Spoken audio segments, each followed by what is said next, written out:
If you are an Australian business owner looking to exit, there is a critical risk factor that is not at all about finances that could derail your entire sales process. And that's what we're going to talk about today. All right, welcome back everyone to the Headquarters YouTube channel. I'm Catherine Porritt, and with me today is my partner in crime, Simon Youlton. And today we're going to talk about a topic that is on everyone's minds as they're exiting a company, but it probably doesn't occur to you too much until you actually get into the thick of things. And that is staff flight risk. Okay, so I'm going to use staff, employee, team interchangeably over the course of this conversation with Simon today. But as you come into thinking about a sale or you're through the sale process, keeping those team members, keeping them happy and retaining them through the process is a really, really big part of what we need to think about, plan for, prepare for, and mitigate as much risk as possible. So, Simon, I know this is one of those areas that you really specialize in and feel, really, really confident helping people. So let's just start with what should an exiting business owner or someone who's contemplating exiting over the next few years be thinking about in terms of team, staff, employees? Yeah, absolutely, Catherine. It's a really, really interesting topic. I probably put most value on spending time trying to understand the flight risk, as we call it. It's so important because really when you think about it, your team, your staff, employees, they really are I'd say they are your greatest asset. So it's really, really important that you look after them through such a process, okay? And what we generally see is that during any kind of deal process, 30 to 40% of value can be completely disrupted if you start having staff leave the business, okay? And we have to remember that during the process, the owner of the business will typically be fed lots of information about what's going to happen, how the deal's going to look.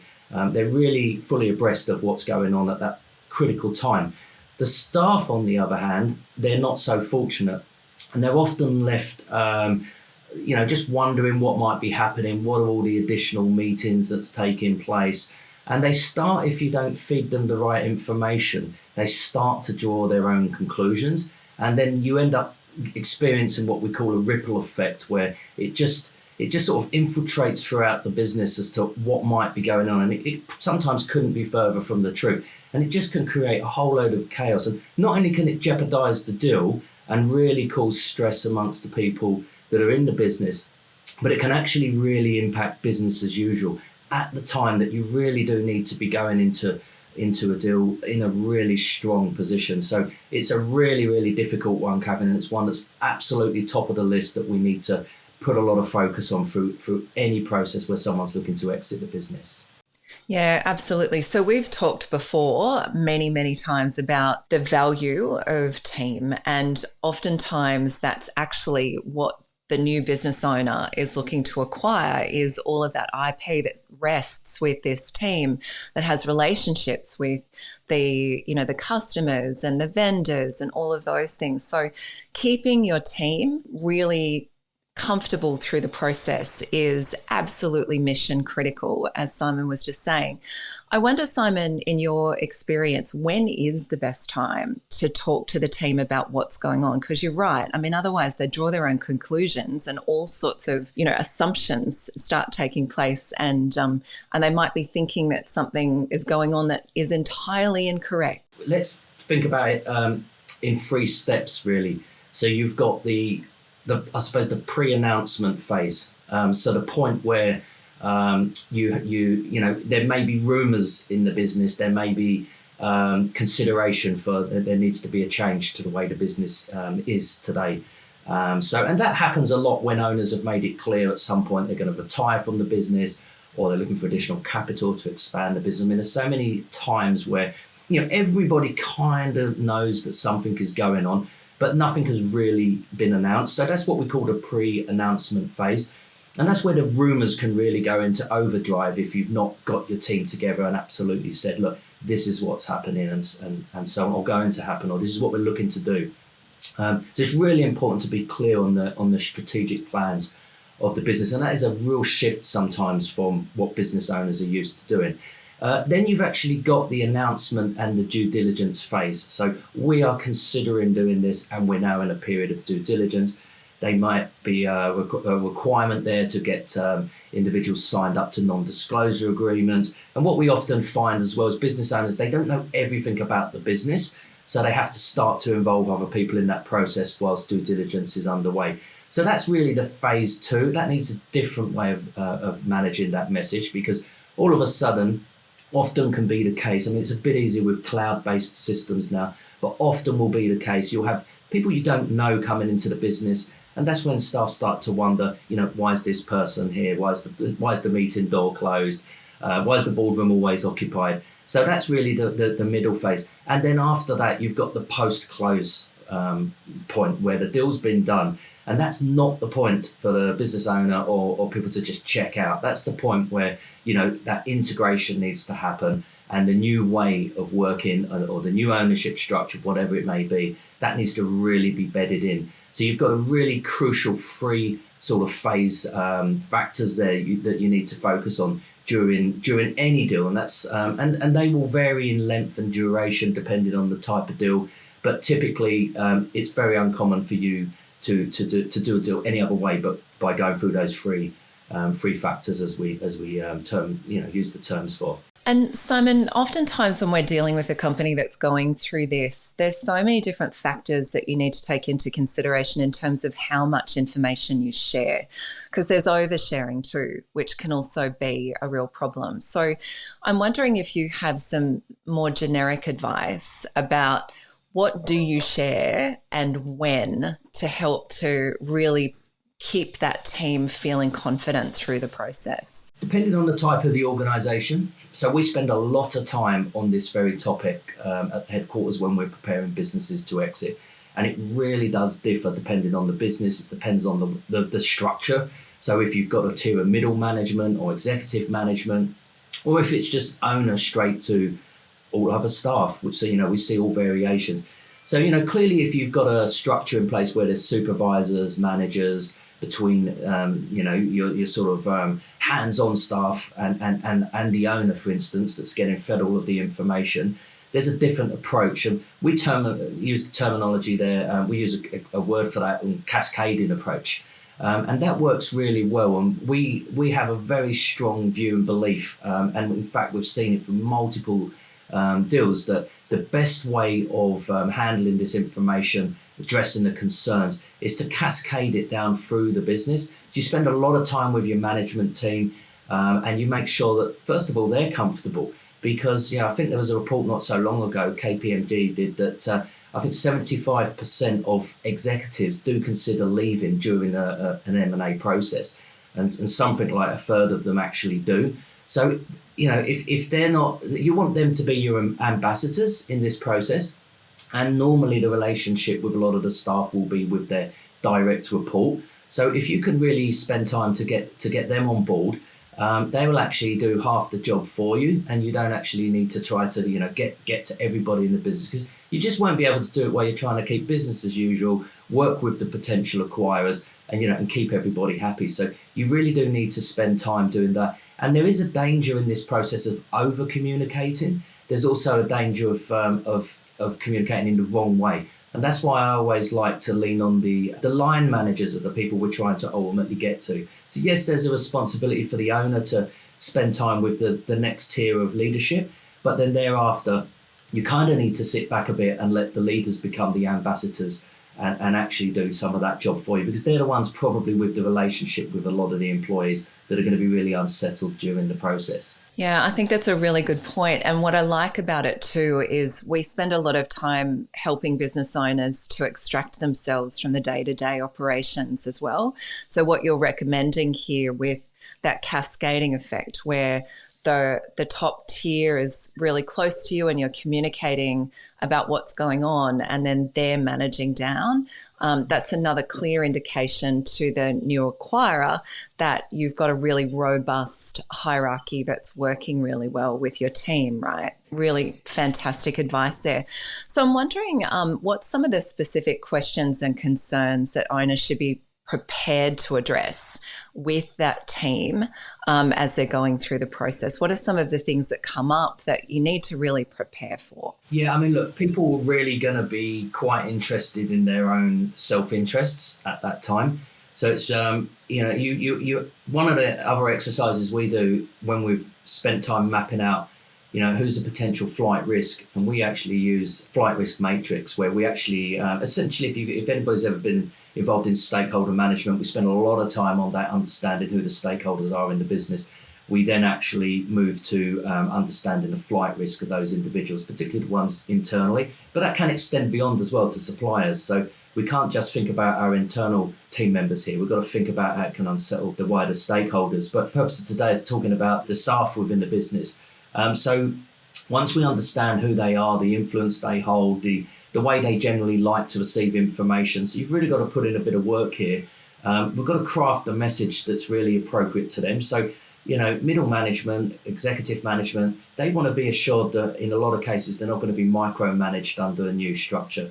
They want to make sure they're still going to have the relevant autonomy. They want to understand what their position is. That's probably puts more value. They probably put more value on that than somebody else slightly lower down in the organisation may do, who really their primary focus is: have I got a job?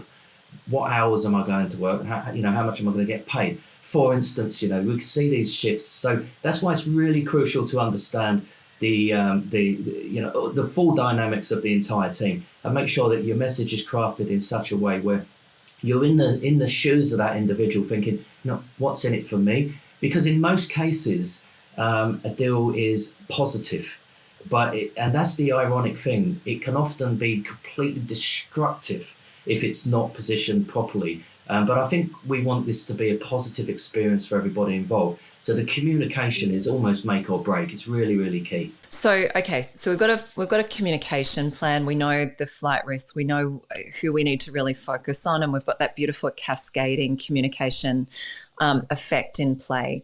The next thing is financial incentives. So what are some of the financial incentive strategies that might really help to keep those key team members on board during this process? It differs depending, again, on the level of the role within the business. So your top tier team are probably going to be needing to be incentivized through some form of bonus. They may have some equity participation. So we spend a lot of time, and I personally have gone through this same challenge myself, nearly 15 years ago, where I had to sort of sit down and work out who within the business should actually become an equity partner, because this provides a lot of reassurance as well for a potential buyer when you've got people effectively tied to the business because they're incentivized for the business to be acquired, because ultimately they're holding some equity in that business, which they're going to be paid for at some point. So it's a really good way of incentivizing people. Some people say it locks them in, and of course it locks them in. But at the same time, we know that growth of a business, dividends are paid through profit. It aligns everybody's interest in the right direction. And I think that's really, really crucial. So bonuses, equity lock-ins, that will differ depending on, the kind of role within the business.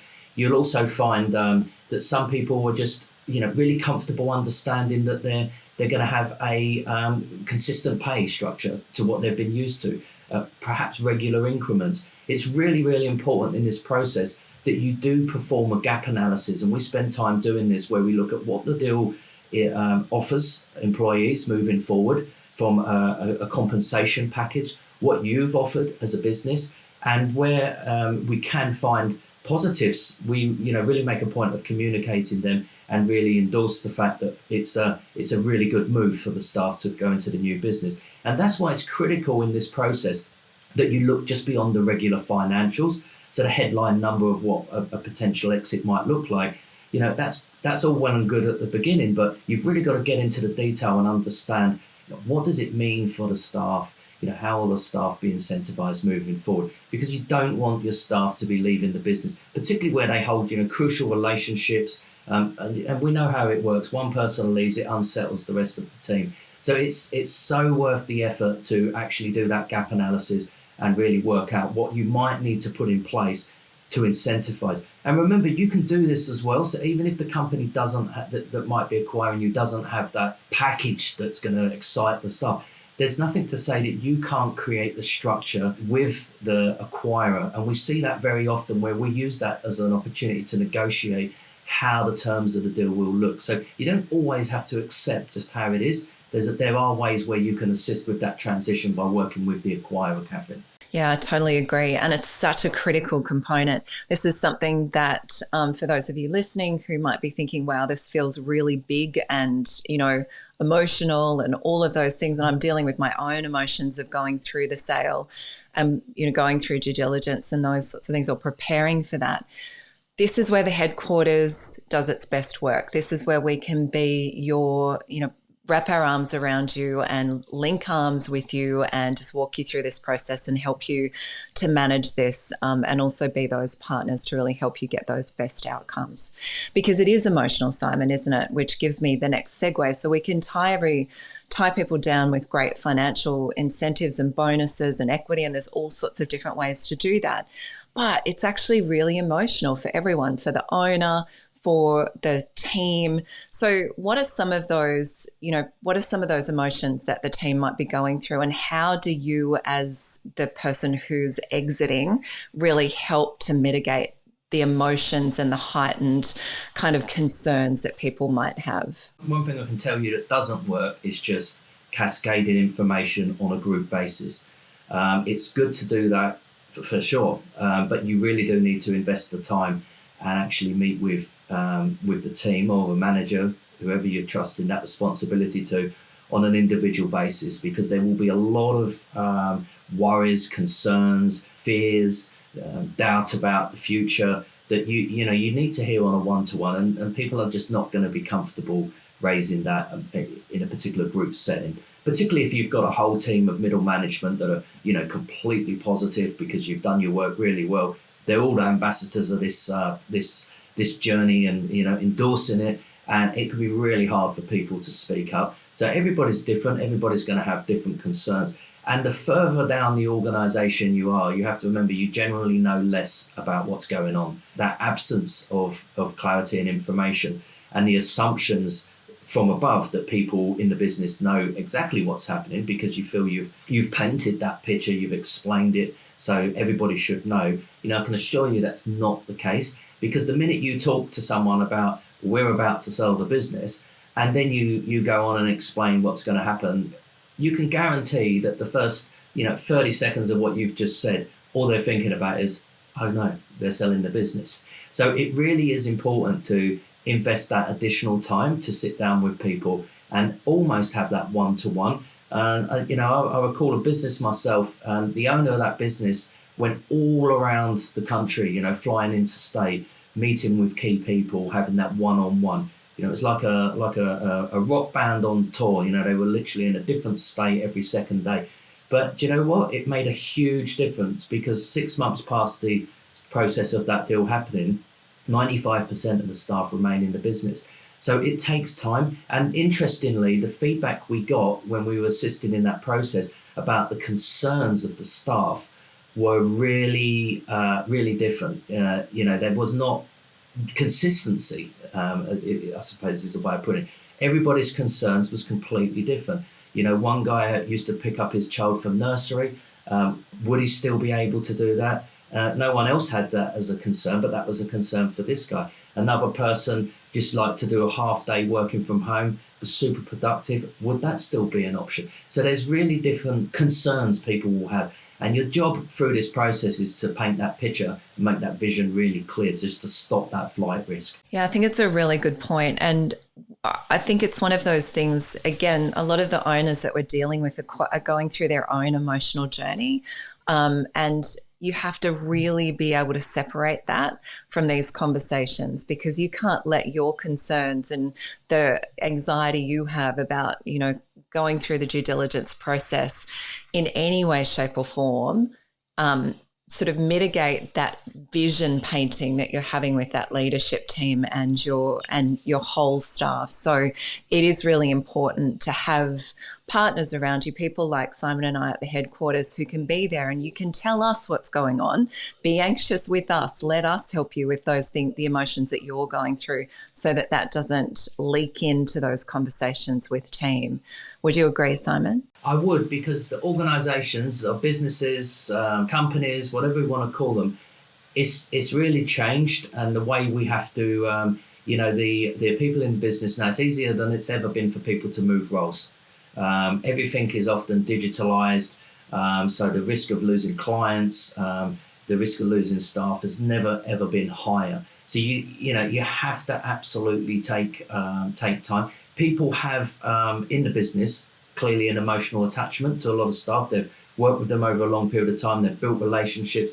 That can often cloud judgment as well. So, having that objective look at it, which is what we're able to do from the outside, is absolutely essential. And we often see, we call them those eureka moments where we can see the business owners just absolutely got it and understands what needs to be done. And there's a lot of success stories here. This is the part of what we probably enjoy the most, because we're dealing with humans and they're naturally very difficult often to deal with. But, if we really put that time in, really focus on it and look at it from an objective point of view, we can often find a lot of the people in the business, as they move into a new company, if we've done our jobs right, they're actually in a better position.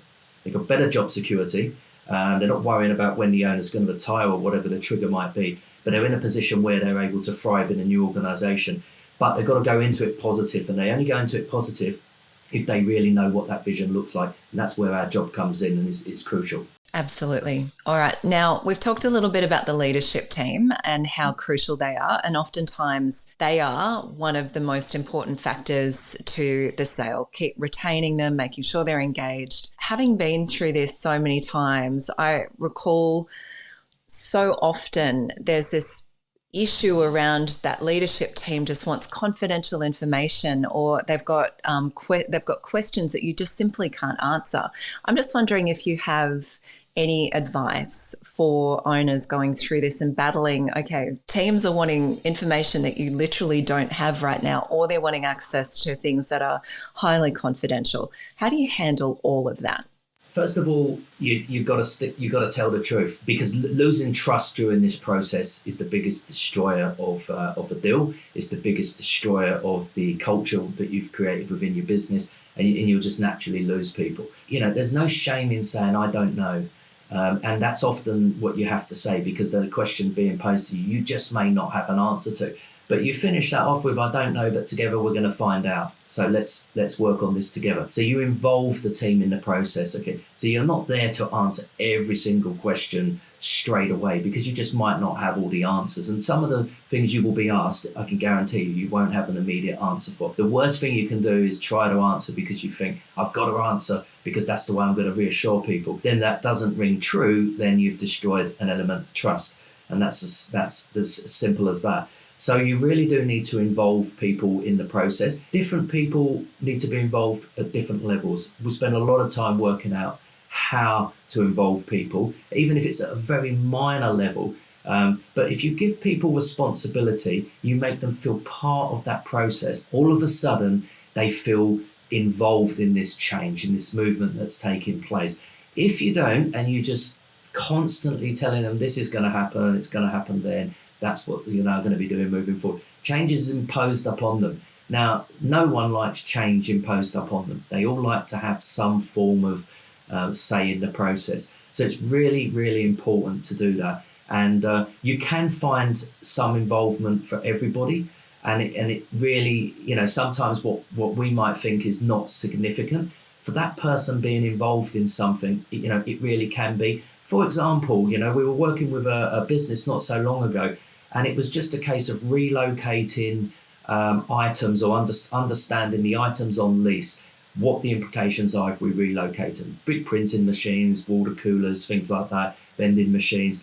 We gave that job to somebody that was not normally doing that, and they felt part of the process because they were trusted to do that. They knew the location of the new premises. So it's just small things like that sometimes that actually, can make people feel, well, actually, I'm part of the process. And that's not significant, involvement, but it was literally a way of getting this person involved, who until that point had been largely negative because everyone around them was busy doing things as part of the due diligence process. But this person was just, having to focus on business as usual. So it can really be as simple as that. I love that strategy. Absolutely. All right. Now, we've dealt with risk mitigation strategies up until this point, but let's imagine worst case scenarios happened and we've got one of those key team members has either left or has told you that they're about to leave and there's no rescuing that. What do you do then? What is the next step and how do you make this right for the new owners? The reality is people leave your business all the time. So we have to, and one of the things we spend a lot of time on when we first work with a client is we look at what we call our enhanced valuation index, where we look at 8 different areas across the business, and they all inevitably drive value of the business. And and one of them in there is around teams, owner dependency, and so on. And it's a lot to do with IP will be another one. So it's a lot to do with protecting the value within the business. And that extends to the question you've just raised, Catherine, because really what we're talking about here is managing the messages, managing the team, the staff through such a process. But before we get to that point, we have to focus on making sure that knowledge transfer is thought through, that we have got critical roles within the business clearly understood, processes documented. So we already start to prepare for the worst prior to getting to this particular stage. It's really difficult when you're at this particular stage. Key people are very shaky. They're looking to leave the business. And then you try to get them to write everything down, explain what they do, show another team member how to do the role, because at some point in that phase, they're checked out.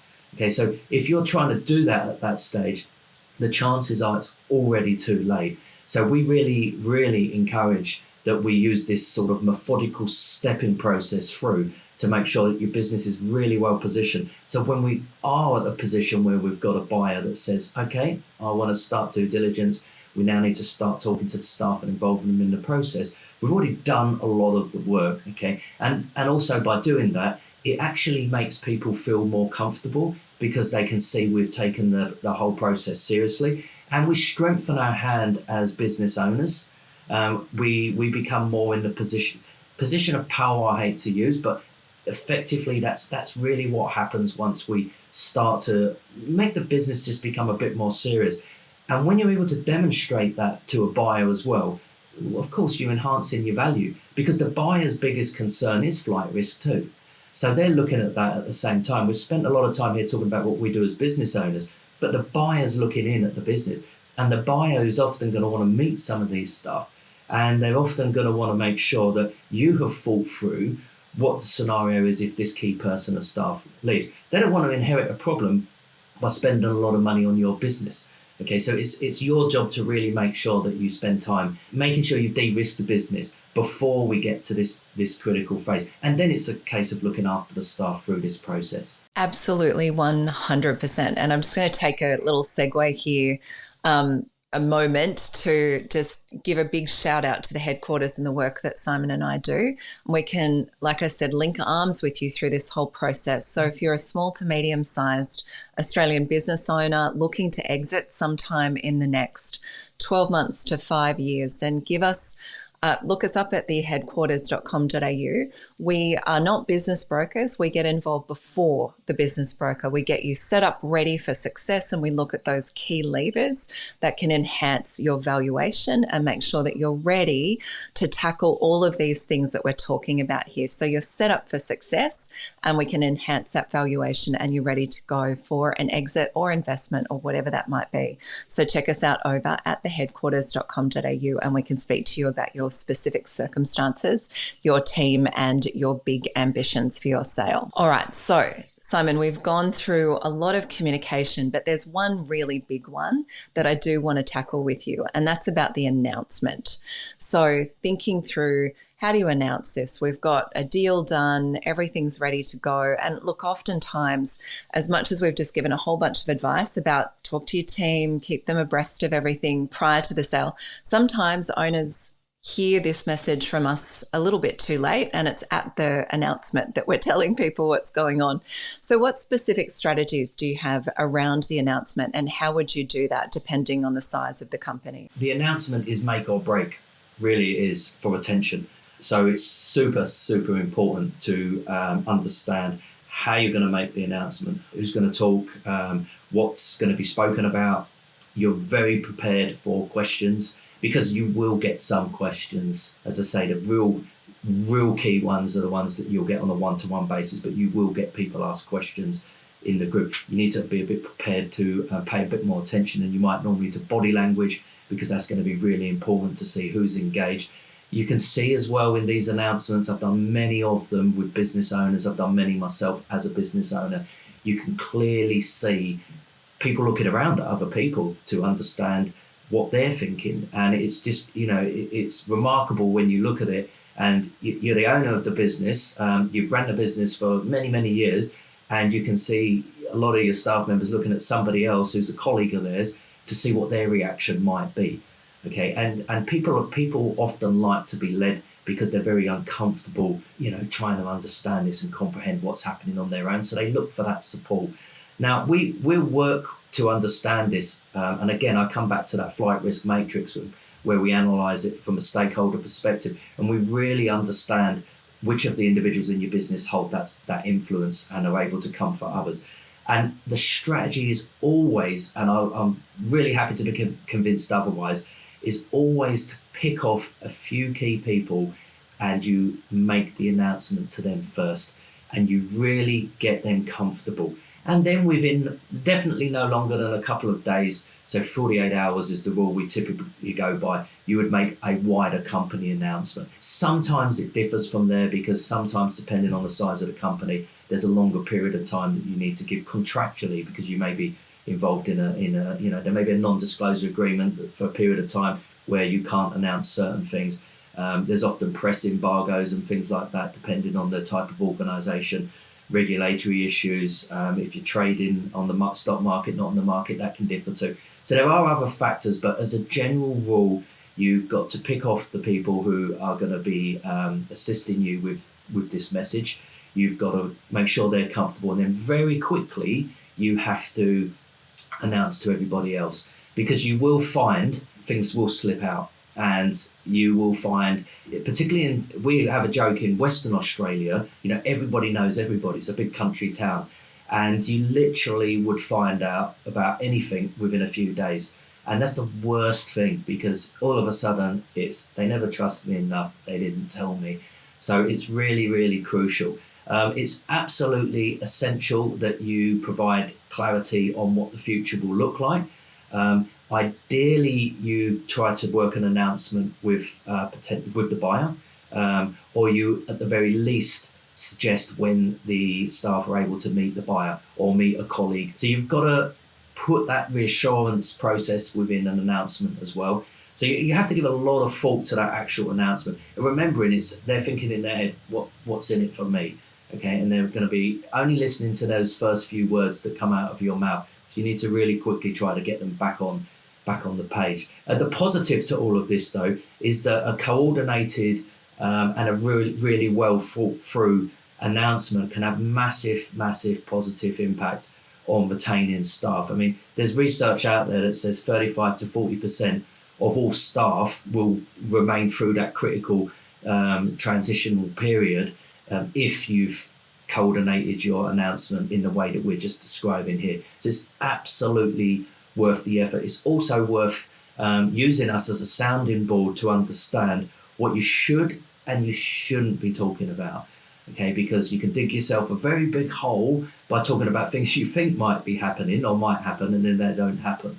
So there are very varying ways of making sure that this message is really positive, because as I said at the beginning, it's a positive thing that someone is liking the business so much that they want to get involved, whether that's from an investment perspective or they want to acquire the business. So it's really positive. It shouldn't be a doom and gloom negative announcement, but unfortunately we see very often that is the case, because it's not well thought through. As someone who spends her life helping people with communication and how to navigate conversations, let me just say that it's really, really important that you get this right, and we can help you to think it through, plan it through, practice it, make sure that it's going to come out in a way that feels really, just really comfortable to the people who are on the receiving end of it.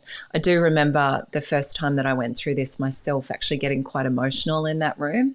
And I hadn't expected that to be the case, but standing there, looking at my team that I'd been with for many, many years, almost a decade in some cases, I suddenly felt that emotion well up. So being really well prepared, just in case that sort of, emotion hits you, or you get questions that you hadn't really thought of, being really well prepared by working with us in preparation for that, any instance is really, really important.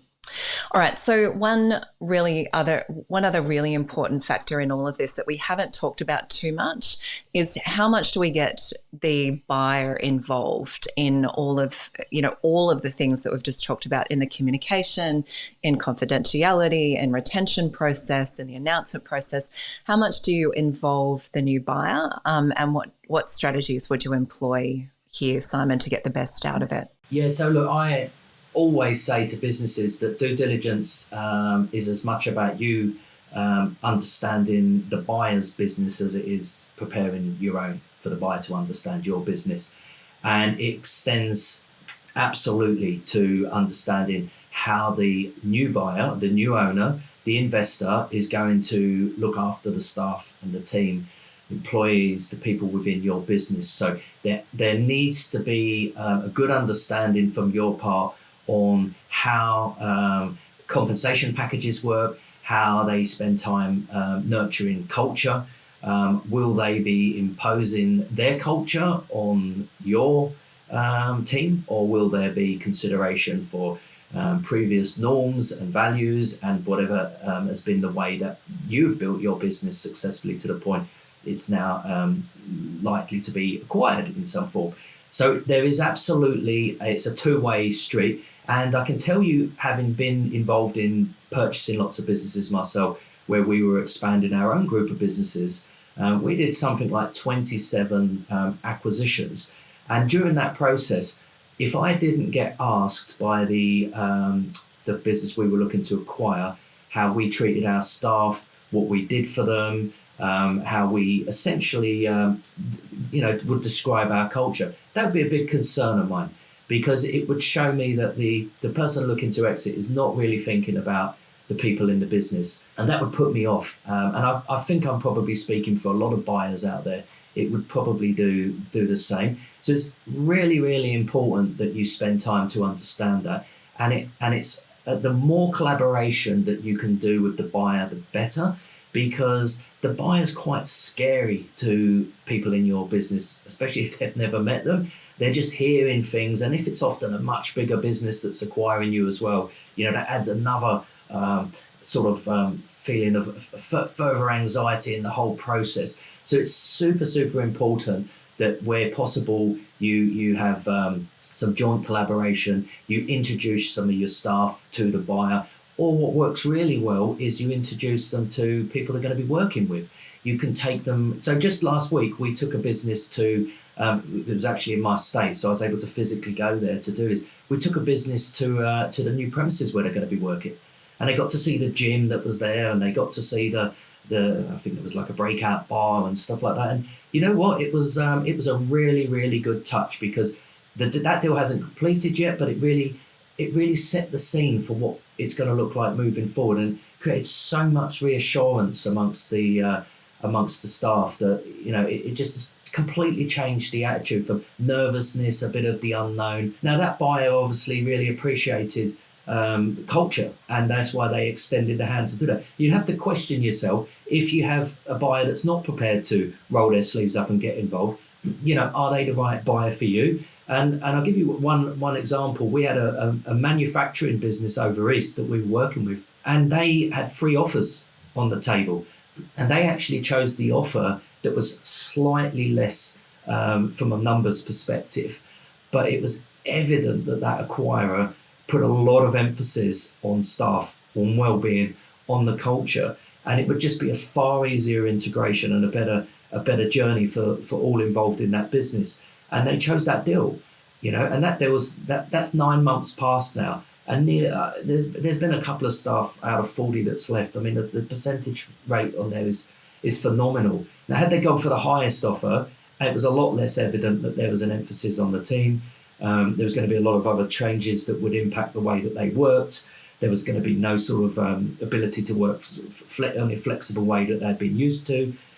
It would have been totally different numbers. So I think there's a big opportunity there to look at it beyond the numbers. And we say this all the time, Catherine, don't we? That beyond the numbers is really what you need to be thinking about here. It's far, far greater than that. Yeah, 100%. We want to get that big number that gets you, dreamy retirement and all of those great things. But ultimately, we also want to have a smooth transition. We want the deal to go through really nicely for you. And we want you to have a great experience and all the people around you to have a great experience as well. So, Simon, that brings me to the final part of this conversation about employee retention and staff risk, flight risk, I should say.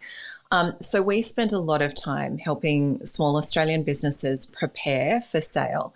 Can I just get you to do a little bit of a wrap up in terms of why is this so mission critical? How do we help people, and why should you reach out to the headquarters to get you and I to wrap our arms around you during this process? First and foremost is we've been through it ourselves. Okay, so been on the receiving end of an acquisition where I suppose that was where you learn how you wouldn't want to do it if you were running the business. This was many, many years ago. And then subsequently from there, multiple transactions that I've been involved in, we've taken a lot of staff through the process. And I would say been very, very successful because we've practiced what we preach. We understand very clearly that every single person in the business has a role to play. If they didn't, they wouldn't be in the business. Everybody needs to be treated in the way that you would want to be treated if you were in that role, but in a very different way. Because as we've described, that there's a lot of different ways of managing messages, and what's important to someone is not important to another person. The flight risk matrix that we use at the headquarters is phenomenal in really stepping outside the business and taking a really good look inside and seeing exactly where you need to focus your priorities, because you're under a lot of time pressure when you're in amongst the deal, like potentially being acquired.